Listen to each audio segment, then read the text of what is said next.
Thank you for your time. And again, let me introduce myself. My name is Emmy, and I'm your clock implementation consultant. On this call with me are Boom and Tristan, who are assisting me on this project and also observing the process. And I believe you're, thank you. And I believe you're working with Shemov, who's your WFM consultant. Absolutely. Yep. Right? Okay. So just taking care of the Dayforce system or the software side, and I will help you with implementing or setting up the clock, the physical clock, for Great. that matter. Okay.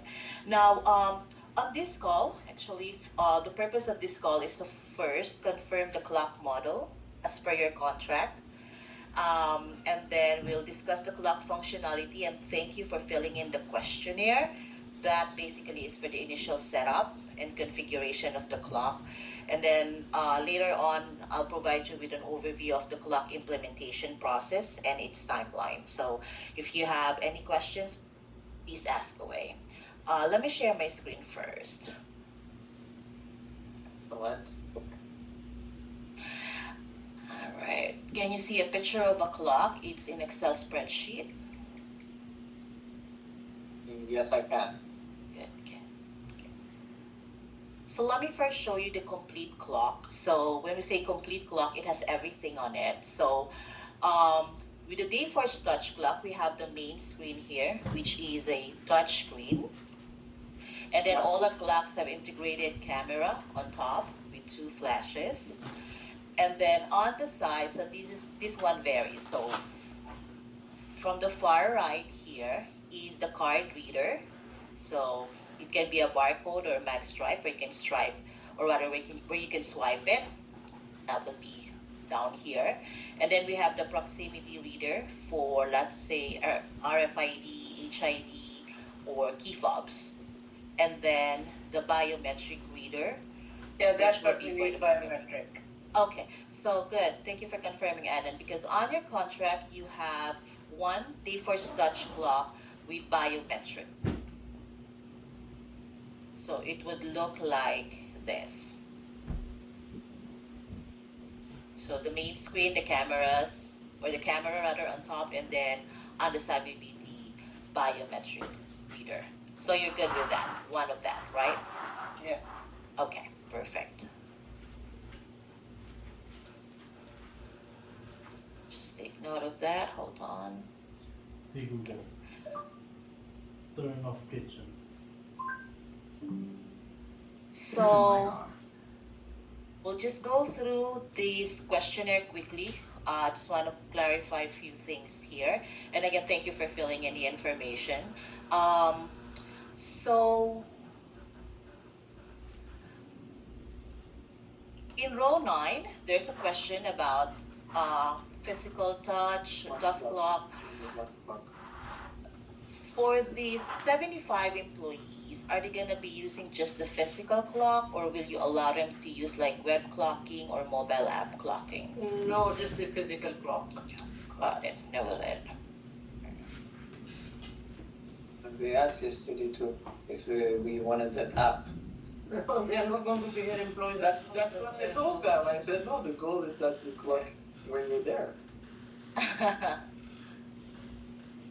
So they have to be in front of the clock physically, right? Got in it. the production area. Okay. So the second, or rather the question here in row 12 is about the biometric. So if you'll be using the biometric, there are two ways the employees can clock in and out. So the first option is what we call verify mode. So how it works is they tap on the function key, for example, start shift.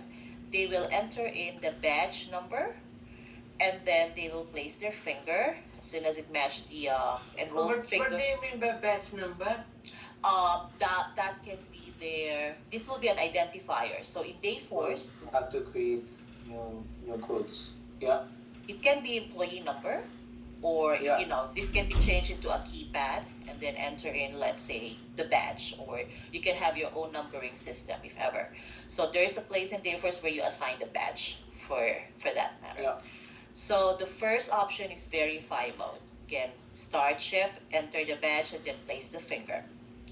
The second option is the identify mode. So for the identify mode, just tap in a function key and then place the finger. So for the first option, the verify mode, that would be 1-to-1 ratio because the first identifier would be the badge. So it would have to match whatever the finger enrolled on that number or that badge number. Now Yeah. the identify mode would be one-to-many comparison. So it will try to find the match for the fingerprints Yeah. and then accept the punch.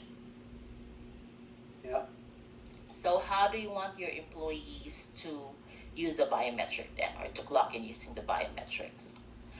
Now, mind you, there are also options for you to exempt employee, like specific employee if you're having issues with their biometric.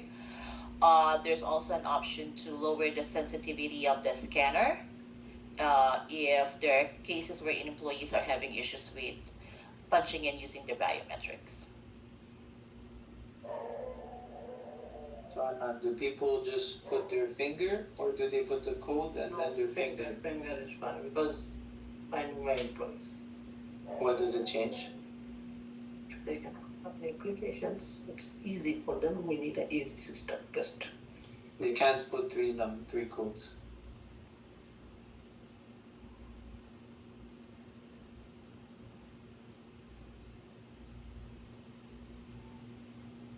You think they can't remember it?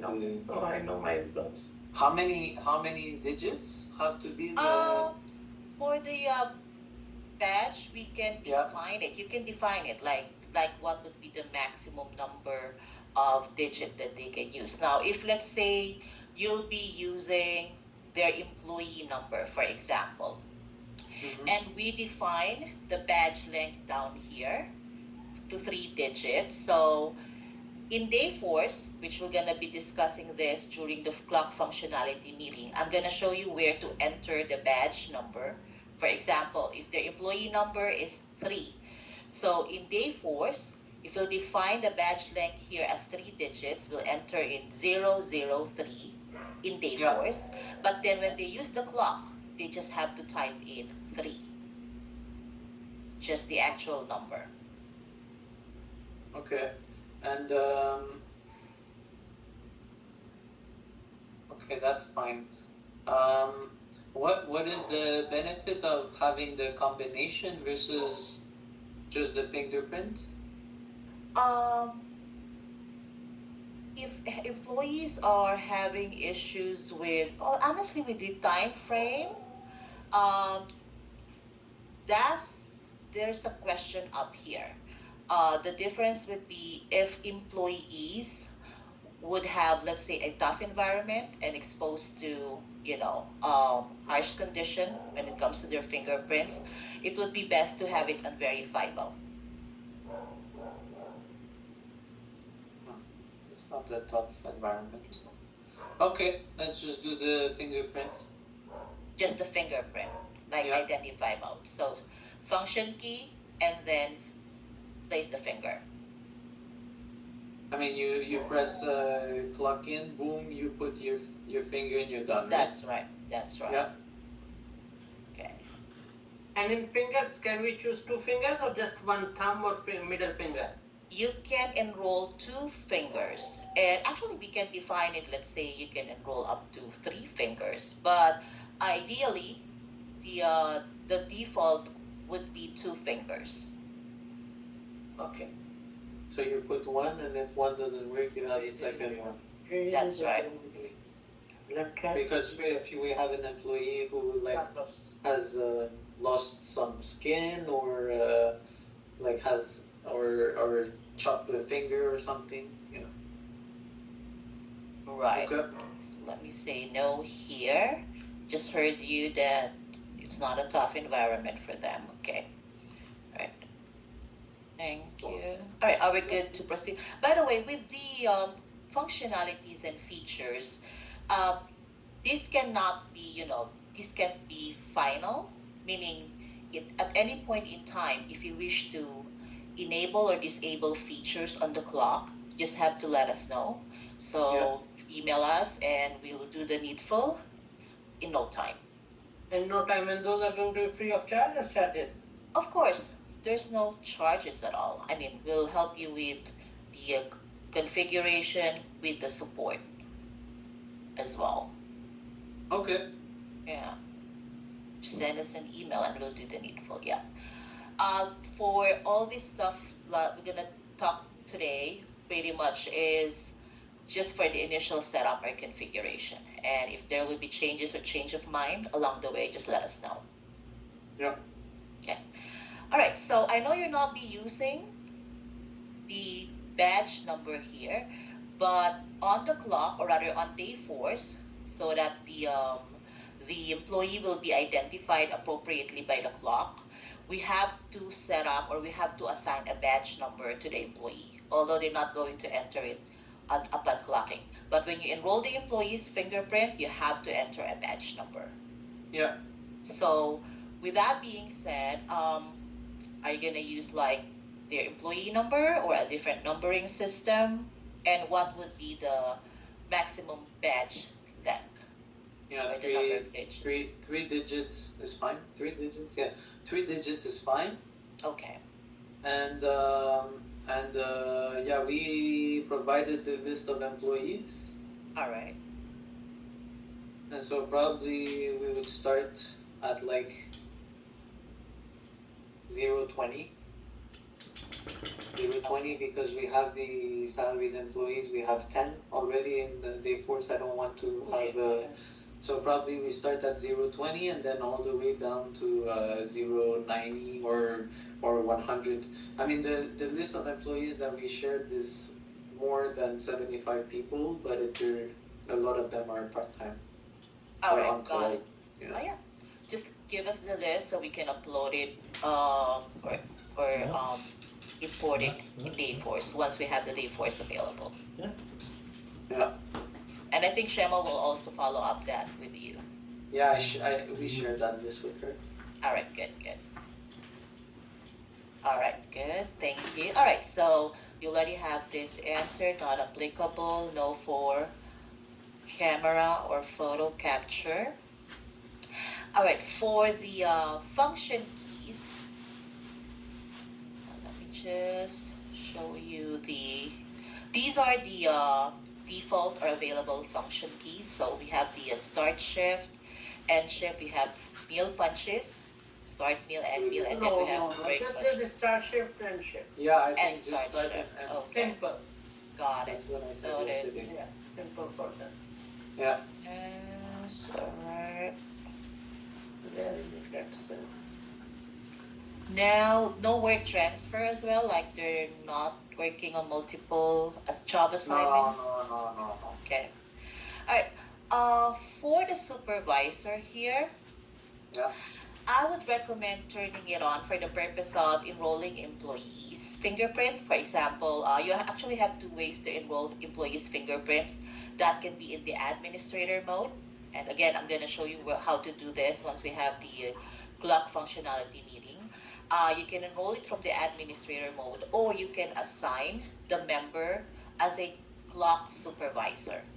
So for a clock supervisor, when they tap this one, they will be presented with icons just to enroll employees' fingerprint.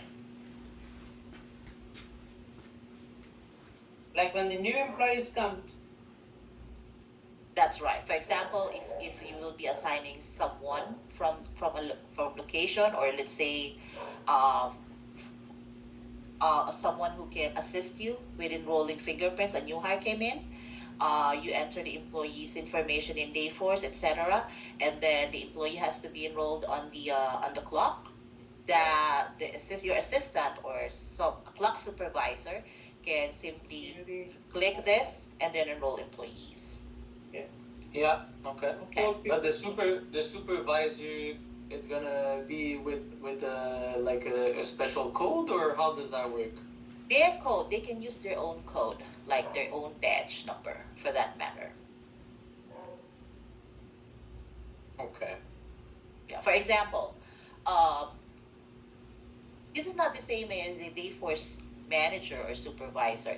This clock supervisor is not the same as person who would have access to timesheets or edit timesheets. The only purpose of a clock supervisor is to enroll the fingerprint.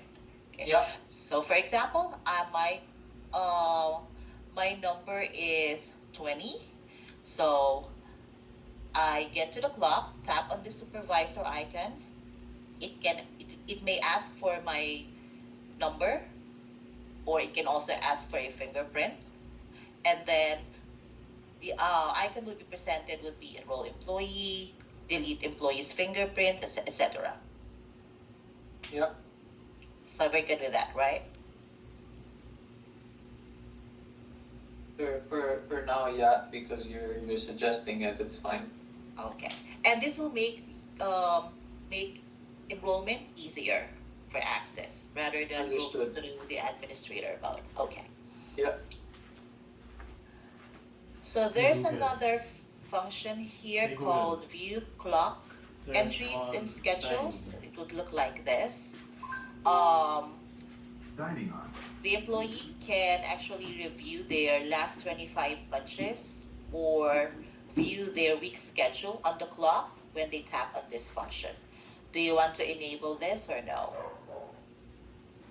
I think it's good only for the office upstairs that we can see, not employees. Otherwise, I know my employees, they're gonna be standing one by one. Yeah, check And this. checking I with know. the cards too.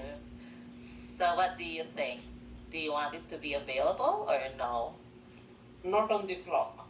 Okay. So they just have to check it out on the computer or, all right. Okay, there's another option here also, like a function key called employee self-service, and that would be this one. So, well, almost the same as view clock and entries, and I'm not sure if you're gonna enable this, but the purpose of this icon is to allow employees to request time away from work or No. time off on the clock. Okay, No. so No. you don't want employees to be standing by on the clock and doing those stuff. All right. Note to that. All right. And how about for the language? You can have a default language or also add secondary languages like this one. Let's have English and French. English and French. Yeah. Okay. So default would be English and then Yes, please. Yeah. French. All right. Thank you. So you have this filled in, this other two, Wi-Fi, AC power. Now, for the network requirement, if you don't have any idea about this, that's fine. But the clock is shipped connecting via dynamic IP address. It's like plug and play. I mean, just plug the clock and then whatever is the IP address available within your network, the clock will use it. The other option is static IP. You can still connect it using a static IP where you have to assign a specific IP address to connect to the internet. The clock is capable of doing that as well. No idea, right now, or that's fine? Yeah, we don't know that. Okay. Really? I'm sorry. Equipment used have to be like registered. Hmm? And the equipment, new equipment. Yeah. Usually internet IT guys. And normally, if it's Wi-Fi, I think it's DHCP. You know, the Yeah. normal connection. Now, if in any case you'll be using static IP, I can provide you with the instruction on how to connect using a static IP. Just like one Okay. extra step to do so. Yeah.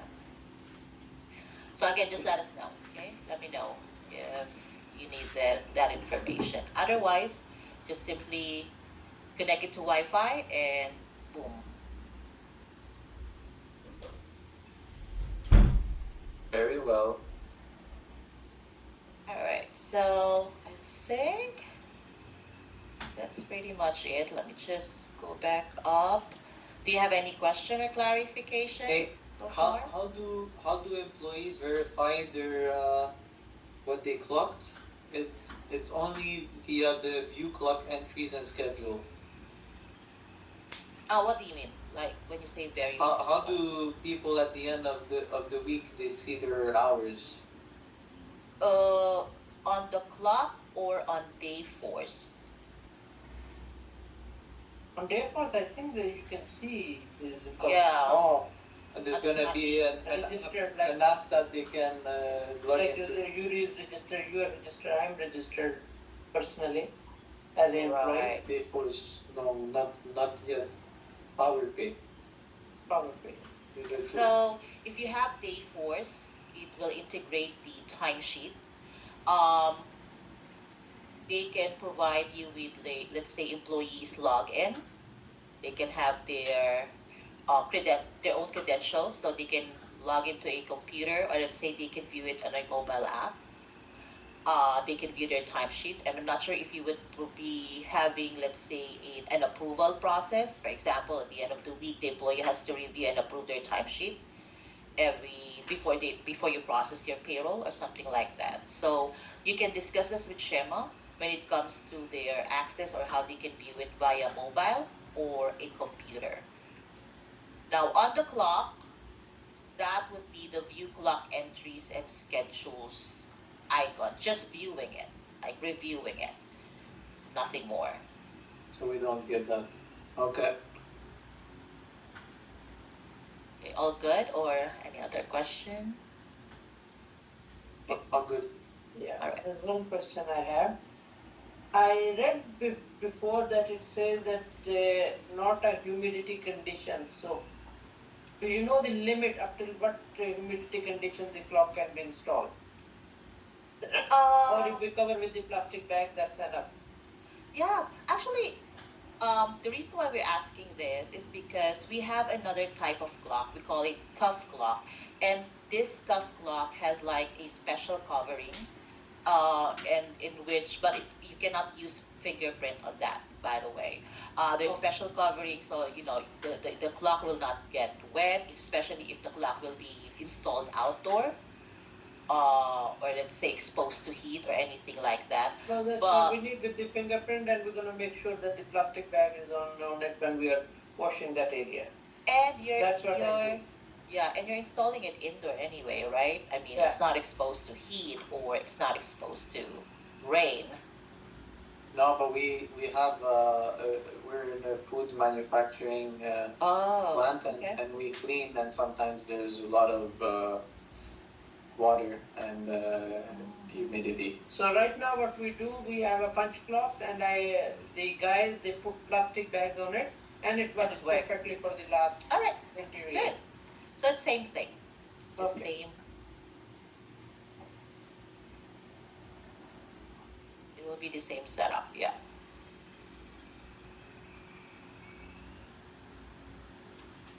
All right, let me know if you have some questions, some more questions, then we'll move on. No, that's all. All right. Okay, so you already have, since there's no changes with the clock model, I got the shipping information here. Do you have any shipping expected arrival date of the clock or shipping plan date? Or just I'll go ahead and process the clock order right after this conversation. Just Right, go right ahead. after. Okay. By the way, just want to let you know that as soon as we ship the clock, that's when the billing starts. And what billing? What, like the renting of clock or the Yes, the rental of the rental How of the much is clock. the rental? Till now we don't know how much is the rental. You don't have the contract with you? Okay, hold on. Let me. Who was the signatory here? But nobody told us that how much is rental. It was Vincent. Okay, hold on. Bear with me. Let me share this with you. This one, this part. Monthly.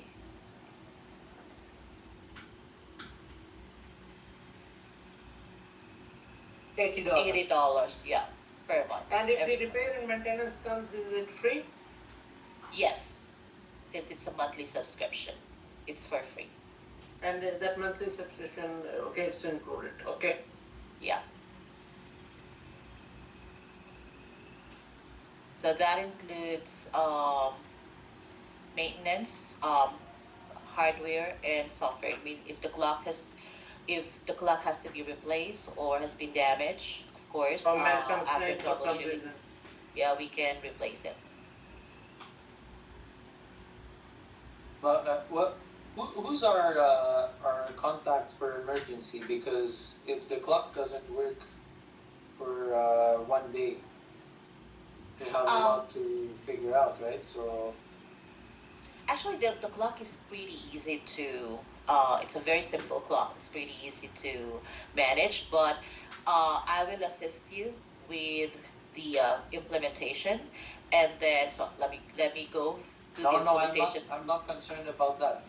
I'm concerned about support if something goes wrong. We also have support available, 24/7. They are online support or somebody will come They're here? on.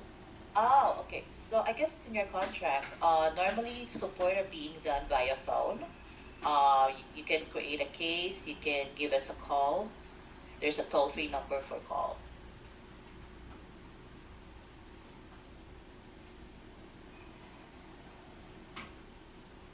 Actually, it's in the contract. I believe it's in the contract.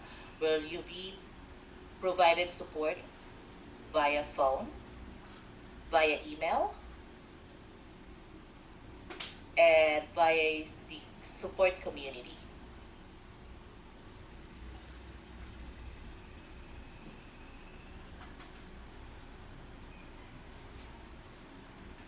Okay.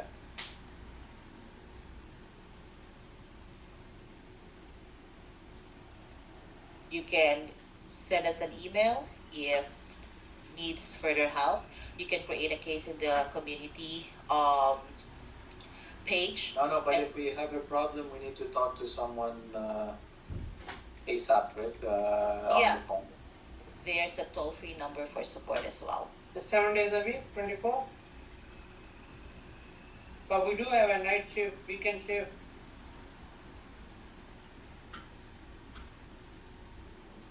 Yes, there's always available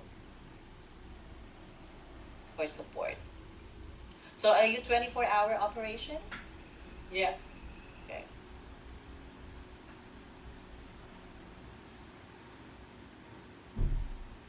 So for the clock implementation process, let me continue. We did the clock discovery meeting today, and then I'll process the clock ordering since there's no changes with the clock model for the clock to be shipped out. And then as soon as we have your production or live environment available, I will configure the clock on the same, and then we'll do the clock connectivity, registration, and also activation of the clock. And then after that, we can proceed with the clock functionality walkthrough where we can do a test enrollment or test punches. And you can feel free to email me anytime.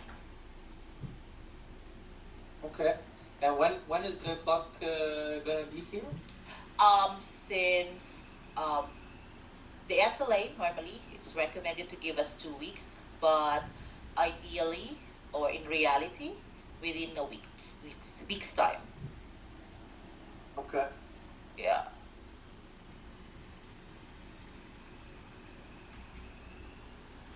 Do you happen to know when your live environment will be available, or will it be soon, or do you have ample time? No, we're looking for the clock to do some testing. Okay. But remember, we can have the clock delivered. You can set it up, you can mount it, and then as soon as we have the production environment available, then that's the time where we can configure the clock and do other stuff. But although you can run tests, hardware tests on the clock, like let's say test the connection, check the biometric reader if it's working or not, you can also do that ahead. But we need to wait for the production or live environment to be available so you can test it. Normally, you should have like a week's time before your live bunch for testing. Okay. Yeah. All right, so that's pretty much it. I have the shipping information here. Let me know if you have some questions. think we're good. All right. Well, again, thank you for your time. I will provide you with a meeting recap. I will send you an email and also a copy of this questionnaire. And yeah, um, keep in touch. And thank you again for your time. Enjoy the rest of your day. Thank you, you too. Bye. Bye.